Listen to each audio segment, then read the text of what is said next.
Comedy கலந்த கிராமியம் சார்ந்த கதை எப்படி இது சாத்தியமானது? சார் நான் மணிகண்டன் சார் கிட்ட அசிஸ்டண்ட்டாக ஒர்க் பண்ணேன். கடைசி விவசாயியில் எக்ஸாக்டாக சார் என்ன ஃப்ளேவரில் ட்ரை பண்ணாரோ கொஞ்சம் வால்யூம் அதை தான் நானும் ட்ரை பண்ணி பார்த்தேன் சார். ஸோ அது நான் அந்த தான் சார்.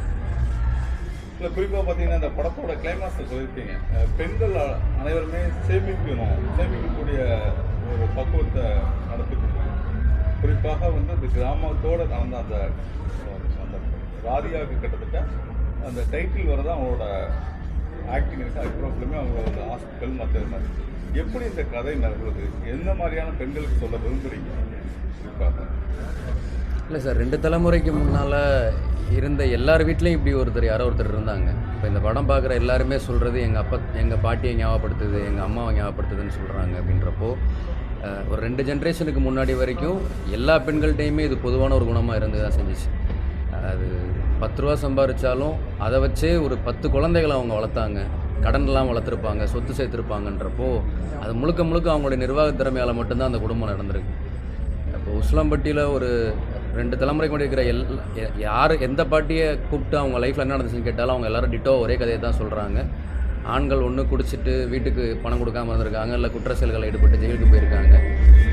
ஆனாலும் 8 குழந்தை 9 குழந்தைகளை ஒரு பெண்ணாக தனியாக இருந்து தான் அவங்க வளர்த்துருந்துருக்காங்கன்னும் போது, அப்படி அவங்கெல்லாம் சேர்ந்து வளர்த்த ஒரு தலைமுறை அவங்க படிக்காதவங்களே அப்படி வளர்த்துருக்காங்கன்னும் போது, இப்போ நமக்கு அந்த பெண்கள்லாம் எதெல்லாம் எதிர்பார்த்தாங்களோ அது எல்லாம் அவங்களுக்கு கிடச்சிருச்சு. இப்போ இருக்கிறவங்க எப்படி இருந்திருக்கணும், ஆனால் ரிவர்ஸில் போயிட்டுருக்கோமோ அப்படிங்கிறது மாதிரியான ஒரு தாட் இருந்துச்சு. ஸோ அதனால் அவங்க லைஃப்பில் இருந்து அவங்களே அவங்க ஜெண்டர்கிட்ட பேசினா ரொம்ப சரியாக இருக்கும்னு நினச்சது பண்ணதான் சொல்கிறேன். தாய்க்கிழவி இயக்குனரோட குடும்பத்தில் இல்லை உங்கள் சொந்தக்காரங்களில் ஏற்பட்டக்கூடிய நிகழ்வுகள் எதுவும் இந்த படத்தில் பிரதிபலிக்கும்? இருக்குது சார், நிறைய இருக்குது சார், நிறைய இருக்குது. என்னுடைய யார் அந்த இன்ஸ்பிரேஷன் யாருன்னு? எங்கள் அப்பாவுடைய அம்மா, என்னுடைய ஃப்ரெண்ட்ஸ் 2 பேர், வினோத் விவேக்னு அவங்களுடைய அம்மா, அவங்க 2 பேருடைய கேரக்டரைசேஷனில் நிறைய சிமிலாரிட்டிஸ் இருக்குது. எங்கள் 2 பேர் ஃபேமிலியிலேயும் இந்த மாதிரி நடந்த சின்ன விஷயங்கள். என்னுடைய தாய் மாமா, அவருடைய தாய் மாமா 2 பேருமே வந்து கமல் ரசிகர் மன்றத்தில் இருந்தவங்க. ஸோ எங்கள் 2 ஃபேமிலியில் இருக்கிற நிறைய கேரக்டர்ஸ் நடந்த இன்சிடென்ட்ஸ் எல்லாம் எடுத்து வச்சுட்டு அதை பண்ணோம். குறிப்பாக உசிலம்பட்டி அந்த தேனி உள்ளவங்கலாம் அவங்களோட கதைகள், அந்த இயக்குனராக வரக்கூடிய நீங்களாக இருக்கும், முன்னாடி இந்த தேனியில் அந்த அவங்களாம் அது அவங்களோட கதைகளை மட்டுமே மையமாக இருக்குது. வேறு ஏதாவது கதைகள் பண்ணுற மாதிரி? சார் நான் உசிலம்பட்டி இல்லை சார், நான் உசிலம்பட்டி பேக் ட்ராப்பை சேர்ந்தவன் கிடையாது. எனக்கு உசிலம்பட்டிக்கும் எனக்கும் எந்த விதமான தொடர்பும் கிடையாது.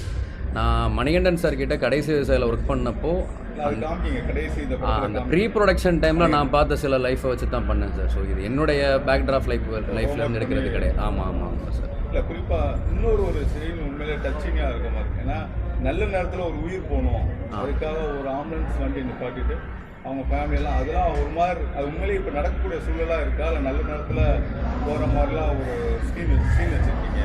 ஆமாம் சார். இல்லை, அது இப்போது இது ஜென்ரலாக நிறைய இடங்கள் நடக்கிறதா சார். இப்போ ரொம்ப நாளாக ஹாஸ்பிட்டலைசேஷனில் இருக்கிறவங்கள வென்டிலேஷனை ஒரு நல்ல நேரம் பார்த்து நாங்கள் வீட்டுக்கு கூப்பிட்டு போய்க்கிறோம்னு சொல்லி குழந்தை வேணால் அதை நல்ல நேரத்தில் பிறக்கிற மாதிரி இறக்கும். இல்லை, ஆமாம் சார்.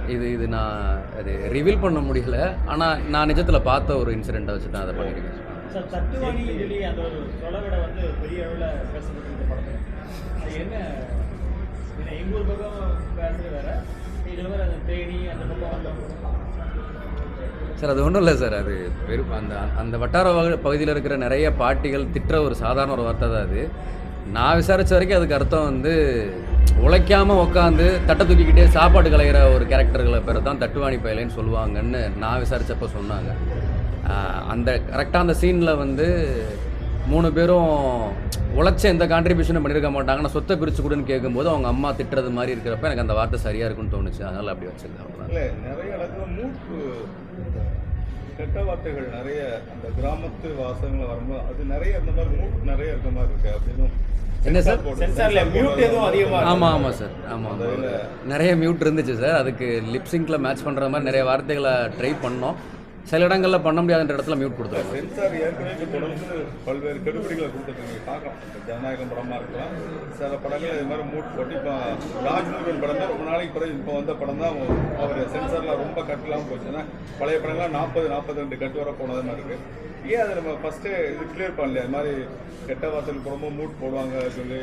இல்லை சார், அது சென்சாரை பொறுத்த வரைக்கும் சார் இது எக்ஸாக்ட் இப்போ இதில் வந்து இருக்கிற இதில் யூஸ் பண்ணி அவங்க அலோவ் பண்ணியிருக்கிற சில வார்த்தைகள் வேறு படங்களுக்கு மியூட் பண்ணியிருக்காங்க அவங்க. ஸோ நம்ம ஒரு கொடுக்குற எக்ஸ்ப்ளனேஷன் அந்த சீனில் அது எதுக்கு தேவைப்படுதுன்ற அந்த ஒரு டிஸ்கஷன் எப்போவுமே சென்சாருக்கும் டேரக்டர்ஸ்க்கும் அவங்க வைக்கிறாங்க சார். நம்ம கேட்குற சில வார்த்தைகளுக்கு அதோடைய நியாயமாக இருந்துச்சுன்னா அவங்க அலோவ் பண்ணுறாங்க. இப்போ இந்த படத்தில் அவங்க கொடுத்துருக்குற சில மியூட்ஸில் நான் சில இடங்கள் கேட்டேன். பட் அவங்க வந்து இந்த சில வார்த்தைகளை மியூட் பண்ணுறதுனால அந்த படத்துடைய குவாலிட்டி குறைய போகிறதில்ல. நீங்கள் இது ஃபேமிலியில் இருக்கிற குழந்தைங்கள்லாம் பார்க்கணுன்றதுக்காக நாங்கள் அதை எடுக்கிறோம், அதனால் நீங்கள் அதை எடுத்துகிட்டே பண்ணுங்கன்னு சொன்னாங்க. ஸோ அவங்களுடைய கைடன்ஸை ஃபாலோ பண்ணி தான் பண்ணோம். டைரக்டர் கதை சொல்லும் போது எப்படி அடாப்ட் ஆனீங்க? Tell me your experience. இல்லை, கதை சொல்லும் போதே அது ப்ரிப்பரேஷன் மாதிரி தான் இருந்தது. ஏன்னா கதைக்குள்ளே ஆல்ரெடி போயிட்டேன் கதை கேட்கும்போது. அதனால அதுக்கப்புறம் பர்ஃபார்மன்ஸ்லேயோ அங்கே போன பிறகு அங்கே ஹோல் செட்டப், ஊர், அங்கே இருக்க ஆளுங்க, எங்கள் டீம் எல்லாம் சேர்ந்து ஒர்க் ஃபார் மீ. ஒரு சிட்டி பேக்ரவுண்டில் இருந்து போய் இந்த மாதிரி அதுவும் தென் மாவட்டங்களோட கிராமியம் அப்படிங்கிறது ரொம்ப பெரிய விஷயம். அதில் எப்படி உங்களால் அடாப்ட் ஆக முடிஞ்சது? டைரக்டர் கற்றுக் கொடுத்ததா இல்லை நீங்களா தெரிஞ்சுக்கிட்டீங்களா? எப்படி அது சாத்தியம்?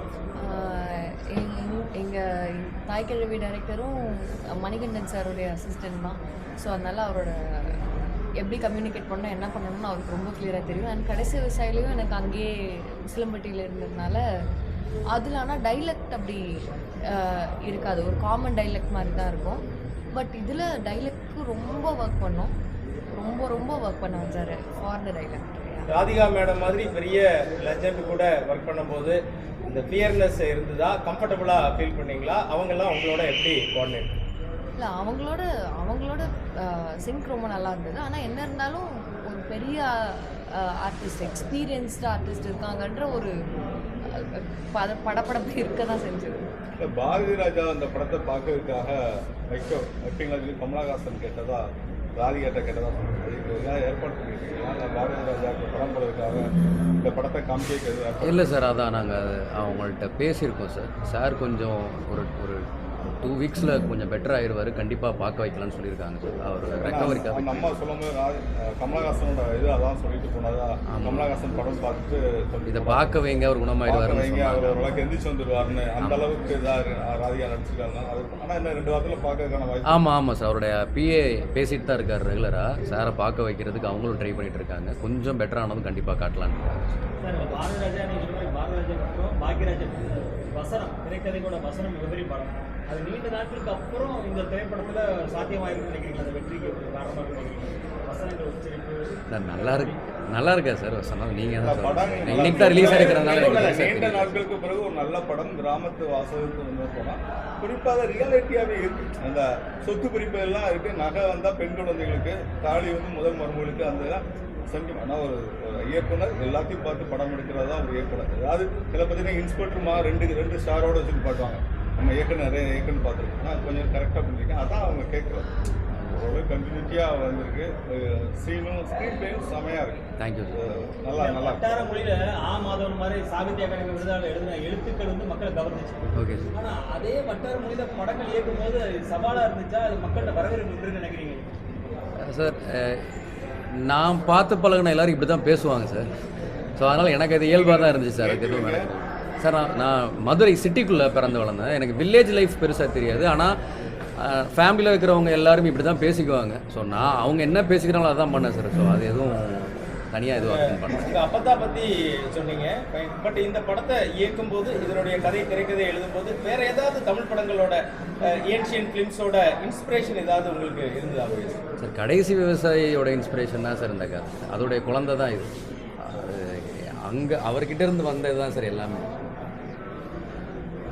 சார், இப்போ அபிஷேக் ஜீவித்துக்கு அப்புறம் நீங்கள் ஒரு யங்ஸ்டர், 30 வயசு உட்பட்ட ஒரு இளைஞர்கள் இந்த மாதிரி திரைத்துறையில் இப்போ சாதிச்சுட்டு வர்றது எப்படி பார்க்குறீங்க? நல்லா சார், எனக்கு 36 வயசாச்சு.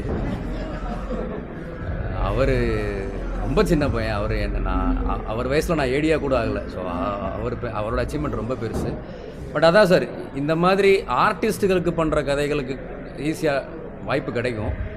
கதைகளுக்காக ப்ரொடியூஸ் பண்ணுறதுக்கு இந்த மாதிரி 1-2 ப்ரொடக்ஷன் ஹவுஸ் தான் இருக்குது. ஸோ அப்படி அதனால் இப்போ அதுவும் எஸ்கே சார் மாதிரி 1-2 பேர் தான் அதை ப்ரொடியூஸ் பண்ணுறாங்க. இப்போ இந்த படத்துக்கு அப்புறம் கொஞ்சம் நிறைய பேர் பண்ணாங்கன்னா எங்களை மாதிரி நிறைய பேர் டேரக்டர் ஆவாங்க. சொன்னார். அதான் ரொம்ப நல்லா பண்ணியிருக்கீங்கன்னாரு. நிறைய ஸ்டார்ஸை உருவாக்கியிருக்கீங்கன்னு சொன்னார் சார். ப்ரொடியூசராக எஸ்கேவோட கோஆர்டினேஷன் எப்படி இருந்தது?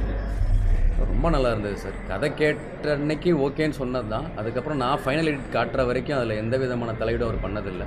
ஸோ நான் எடுத்து ஃபைனல் கட்டு காட்டுறது வரைக்கும் என்ன நடந்துச்சுன்னே அவங்களுக்கு தெரியும். ஆனால் என்ன போயிட்டுருக்குன்ற அப்டேட் மட்டும் கிளியராக ஒரு ப்ரொடியூசராக அவர் அதை ஃபாலோ பண்ணிட்டு தான் இருந்தார். பட் க்ரியேட்டிவ் ஃப்ரீடம்ன்றதை ரொம்ப அதிகமாகவே கொடுத்தாங்க. இல்லை, இப்போ தேர்வு வந்துட்டு தேர்வுக்கு முன்னாடி இந்த படத்தை இவ்வளோ அவசரமாக விடுறதுக்கான காரணம் என்ன? இந்த சிறிய படங்கள் இருந்தால் கூட இப்போ பொதுத் தேர்வு, அரசு பொதுத் தேர்வு எதிர்கொள்ள போகிறாங்க சார். அதான் உங்களுக்கு தெரியும்னு நினைக்கிறேன். ஆல்ரெடி 2 ரிலீஸ் டேட் ஃபிக்ஸ் பண்ணி அனௌன்ஸ் பண்ணியிருந்தோம்.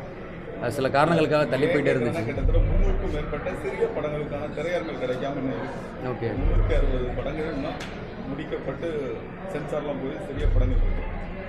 இது இப்பவும் நீங்கள் சொல்கிற மாதிரி இப்போ ராதிகா டேரக்டர் ஷூட் நல்ல போடுறாங்க. இது மாதிரி நிறைய சிறிய படங்கள் இன்னும் திரையரங்குக்கு வர முடியாமல் இருக்குது. எப்படி பார்க்குறீங்க சார்? அதான் சார், ஒரு நல்ல ப்ரொடக்ஷன் ஹவுஸ் வந்து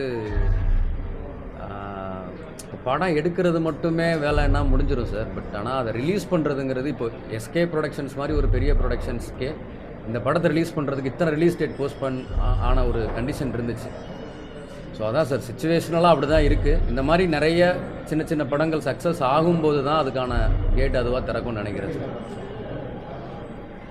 ஆக்சுவலாக இன்றைக்கி ராதிகா மேடம் வர வேண்டியது சார். டேரக்டர் சார் நீங்களே சொல்லிடுங்க மேடம் எதனால் வரல. ஏன்னா இல்லை சார், மேம் காலையிலேருந்து எங்களோட எல்லா தேட்டர் விசிட்டுக்கும் கூட தான் வந்தாங்க. அவங்களுக்கு அந்த நீ பெயின் கொஞ்சம் ரொம்ப அதிகமானதுனால இப்போ தான் ஒரு 1/2 hourக்கு முன்னால் அவங்களால கண்டினியூ பண்ண முடியல. ஸோ அதனால் அவங்க ஒரு மெடிக்கல் எமர்ஜென்சிக்காக தான் ரெஸ்ட் எடுக்கிறாங்க. டேரக்டர் ஹீரோயின் எல்லாம் கேட்டாச்சு. ஒளிப்பதிவாளர் என்ன சொல்றாரு?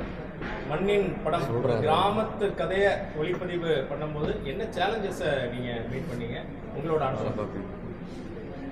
சார் ஆக்சுவலாக சொல்லணும்னா நானும் சிவாவும் கடைசி சைடில் ஒர்க் பண்ணோம். ஸோ அதனால் எங்களுக்கு அது ரொம்ப ஈஸியாக இருந்தது. ஸோ அதுலேருந்தே நாங்கள் வந்து ட்ராவல் பண்ணிகிட்டு இருந்தோம். ஸோ எங்களுக்கு வந்து என்னென்னா, ஸோ இந்த மூவி எப்படியாச்சும் வந்துட்டு ஸோ அந்த கடைசி விவசாயி அதை எப்படியாச்சும் நாங்கள் வந்து ரீச் பண்ணணும் அப்படிங்கிற ஒரு சொல்ல ஆரம்பித்தோம். ஸோ இது அவார்டுக்கு போகும் நம்பிக்கை சார்.